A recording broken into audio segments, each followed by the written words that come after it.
nandito tayo ngayon sa Camp Katitipan dito sa Davao City. Kasama natin ngayon si Brigadier General Nicolas Torre, ang Regional Director ng PNP Pro 11. Sir, gusto namin makipagkwentuhan sa inyo, ano po ang nangyari itong maghapon na ito at alam niyo po ba yung nangyari ng pagkakahuli or pagkakasuko ni Apollo Kibuloy?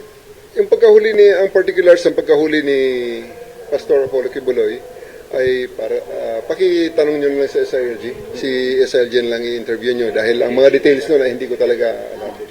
Okay, so paki na lang at hindi ko talaga alam ang mga details na. Pero siya po ay nanggaling mismo dito sa Davao? I think so. I would like to think so. Na dito talaga nanggaling sa Davao dahil pinasundo ng eroplano. So, and may convoy na pinalabas sa KOJC. Ang kinikwento niyo kanina ay siya ay sinundo ng C-130 with itong... Hindi ko sigurado na sinundo ng C-130. Basta namataan natin ng C-130 na naglanding sa TOG 11 at pagkatapos ay merong utos sa atin na palabasin yung siyam na sasakyan doon sa hangar papunta sa loob ng airport. Pinaguide ng ating ABSEO, yung Aviation Security Group na unit natin, and then dinala sa aeroplano. So RD, ano po masasabi niyo kasi all the while, habang kayo ay busy rito, nandito pa rin talaga. At tama po yung sinasabi niyo, nandito si Apollo Kibuloy. Hindi naman tayo nagduda dun. There's no doubt that he's here. Ang pagtatago nga lang. At napag-aralan natin kaya medyo humaba ang ating paghahanap. Dahil napakalaki nga ng lugar. Kaya napag-aralan din naman natin, natututo rin tayo. At saka ako'y nagpapasalamat din kay Pastor Apollo Kibuloy for the realization na ito na talaga ang tamang gawin. Kundi harapin na lang talaga ang batas. Ano po masasabi nyo ngayon sa inyo pong sa tropa na matyagang nagantay, nag-operate for 16 days, nandito sila? Ako'y lubos na nagpapasalamat sa ating mga kababayan. At sa ating, lalong-lalo sa ating kapulisan na nagpakahirap, nagpuhunan ng dugo, pawis, luha at pawis para ma-achieve ang mission na ito. So, maraming salamat sa inyong cooperation. At sagot ko ngayong gabi ang lechon at band. Ano naman po masasabi ninyo, General, sa mga taga-KOJC?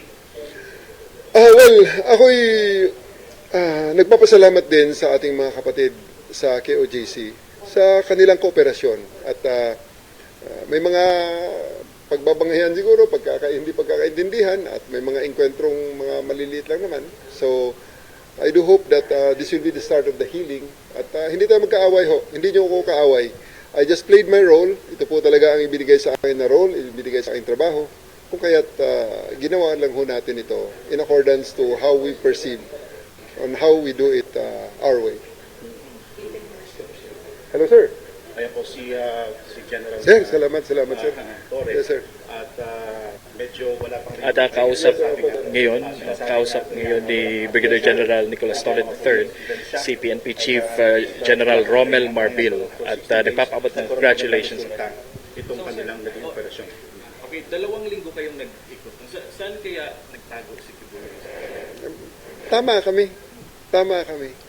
Yung sa presentation ko, tama yun. So, we do think. Yung mga ang mga details I'll just give you sa mga official press statement natin. Okay? So, ako'y nagpapasalamat lamang sa inyong pagkakataon sa ibigay niyo sa akin. I do hope to see you tomorrow kung medyo malinaw na ang mga detalye. Okay?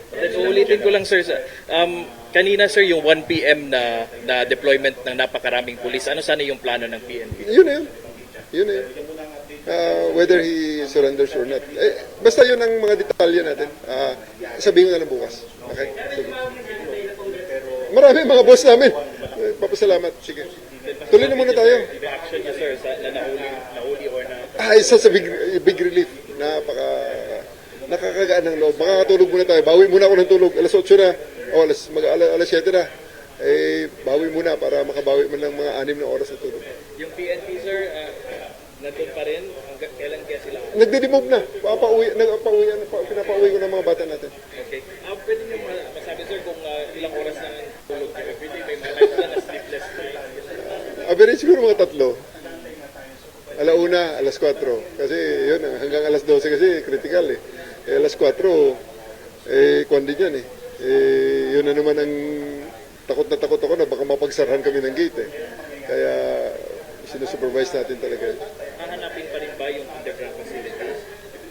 Sasabihin niya naman yan. Eventually sasabihin niya yan. Salamat. Salamat po.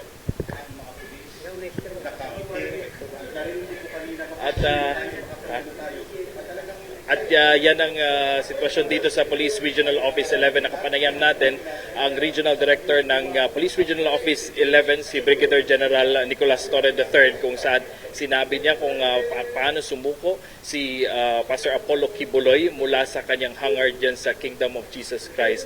At kanina ay nagabang tayo dyan sa KOJC compound, sa labas ng KOJC compound, kung saan nagdatingan ang napakaraming mga pulis dahil nga ay ang araw na ito na sana talaga ay mahuhuli na nila si Kibuloy at wala namang nangyaring resistance sa panig ng KOJC. At yan ay bandang alas 6 nitong gabi ay sumuko na si Pastor Apollo Kibuloy at nakatakdang dalhin sa Manila at ipresenta ng DILG at ng PNP.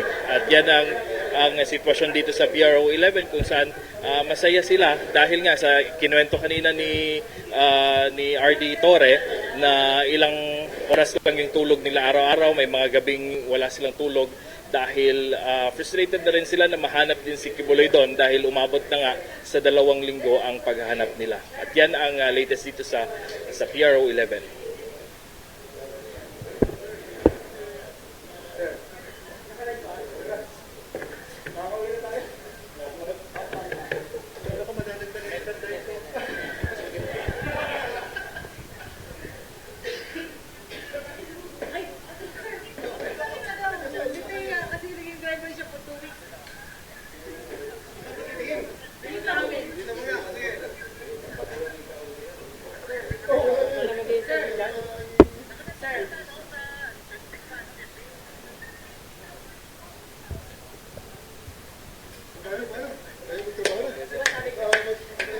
Bus.